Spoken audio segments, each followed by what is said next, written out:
Wilson nomo gavana we county ya Nyamira Amos Nyaribo na boigo omugavana we county ya Kisii Paul Simbarati na boigo abaseneta bechi county echo ibere asomo seneta we county ya Nyamira ko ngomogena nyarakoba gakwere libagelio anene na komochia oboteneri obobe bwa matemu yekerasi ya 12 aya nyarakoba gwetase atamochirie serikali anene wizara yechisemi ase atebire buna chiskuru chia gusini go chanyarekoba chikomanyekana sokorabya na kolende ase chinga chanyarekoba chigweta nchira nyarakoba chikuibera amatemwa.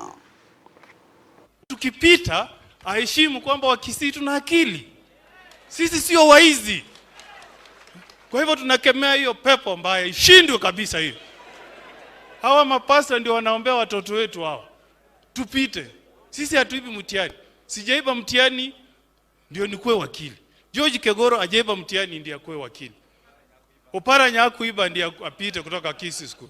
Kwa hivyo tunaomba sana baba, wakati unapigana na hii maneno, hata tena tumesikia katika university hizi maneno ya school fees, hizi bursary ambazo zimetolewa na serikali kuu. Tunasikia majina imeenda na watoto wetu wale wako university wanafanyiwa ukora namna hii. Mother Karua, nikikuja wewe nikuambie watu wetu wa Kisii wanajaribu kunyanyaswa. Eti tusiende tukapate elimu kuu katika university kule juu, ungana na sisi. Tunataka kama bursary inapeanwa kwa wanafunzi wa university, hata sisi wa Kisii tunatoa kodi. Si tunatoa kodi?